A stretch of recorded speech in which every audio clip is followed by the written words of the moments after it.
Well, viewers, আসসালামু আলাইকুম। Sorry for the dress up.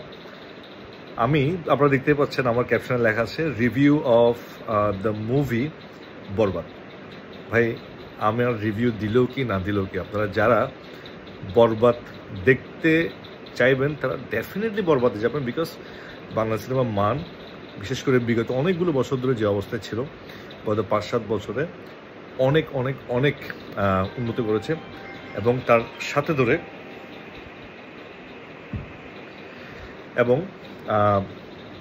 যারা বাংলা সিনেমার উন্নয়নের পিছনে কাজ করেছেন তার মধ্যে একজন ডেফিনেটলি সাকিব খান। এবং তার লুকস, তার ডায়লগ ডেলিভারি বিগত কয়েক বছরে এত বেশি উন্নত হয়েছে, যেগুলো নিয়ে মানুষ ট্রল করতো, এগুলো এখন তার অ্যাসেটে পরিণত হয়েছে।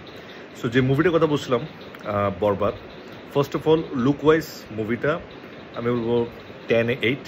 অ্যান্ড ডিরেকশন আরেকটু বেটার হতে পারতো, কারণ ফার্স্ট হাফ পর্যন্ত খুব নর্মাল স্টোরিটা পুরোপুরি গ্রিপিং না, একটু স্লো পেস, বাট ইন্টারমিশন থেকে কমপ্লিটলি একটা টুইস্ট নিয়ে নেয়। এবং আপনি যদি তুফান এবং দাগি বরবাদের সাথে যদি তুলনা করেন, আমি এখনও একটু তুফানকে আগায় রাখবো।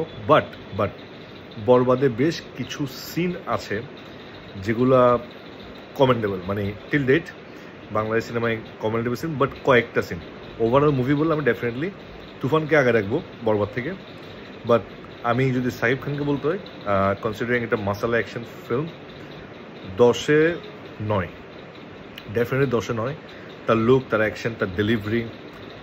বাট আমার যেটা একটু উইকনেস মনে হয় সেটা হচ্ছে ডিরেকশন এবং স্ক্রিন প্লে, দুটোতে একটু স্ট্রং হতে পারতো। ডেফিনেটলি এটা দেখার মতো, বাট কয়েকটা সিন আছে যে বাচ্চাদেরকে নিয়ে দেখার মতো না। মারামারি সিনের মধ্যেই সিনগুলো ওইভাবে অশালীন সিন না হলেও, নারী পুরুষের অশালীন সিন না থাকলেও ওরকম, বাট অ্যাকশন সিনগুলোর মধ্যে কয়েকটা একটু বেশি একটু র সিন আছে যেগুলো একটু বাচ্চাদের দেখার মতো না। সো আপনার বাচ্চা নেওয়ার সময় একটু হালকা কেয়ারফুল থাকবেন। ওভারঅল আমি বলবো 5-এ আমি এটাকে দিব ডেফিনেটলি 4 স্টার। 3.5 থেকে 4 স্টার, আমি 4 স্টার দিয়ে দিলাম because it's Eid. So Borbaad definitely এটা ওয়াচেবল। এবং ফার্স্ট হাফ পর্যন্ত একটু বোরিং, একটু স্লো, বাট সেকেন্ড হাফ পর থেকে আরেকটা কথা যেটা বলতে চাই, রেটিং তো আমি দিয়ে দিয়েছি, যেহেতু এটা আমার ফার্স্ট রিভিউ, একটু ইম্যাচুর শোনাবে। যিশু অ্যাক্টিং ওয়াইজ যদি বলতে চাই, সাকিব খান ভেরি গুড। যিশু সেনগুপ্তর ক্যারেক্টারটা অ্যাকচুয়ালি হাফ বেকড। এটাকে যেভাবে ডেঞ্জারাস দেখানোর চেষ্টা করা হয়েছে, এটা আলটিমেটলি মানে ওটার কনসিকুয়েন্সটা, ক্যারেক্টারটার কনসিকুয়েন্সটা খুব মানে বাজেভাবেই শেষ হয়। তো ওকে ওরকম ডেঞ্জারাস একটা সময় মনে হয় না।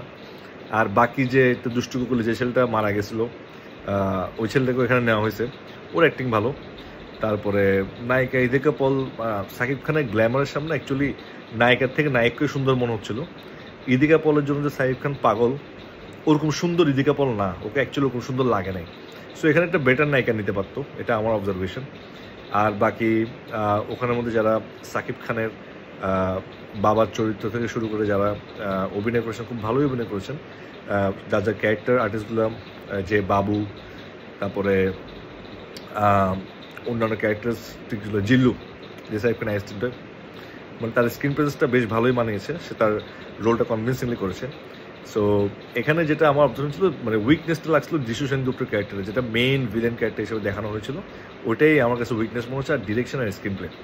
আর পজিটিভ দিকগুলো হচ্ছে আপনার সাকিব খানের অ্যাকশন, সাকিব খানের ড্রেস আপ, সাকিব খানের লুক, অ্যান্ড স্পেসিফিক কয়েকটা সিন যেগুলো অ্যাকচুয়ালি বাংলা সিনেমা আগে হয় নাই। ব্লাস্ট। বরবাদ দেখলে ফাইনাল ভার্ডিক্ট হচ্ছে আপনারা বরবাদ হবেন না, এটা শিওর থাকেন। Definitely do have a watch. Thank you. This movie is signing off for now.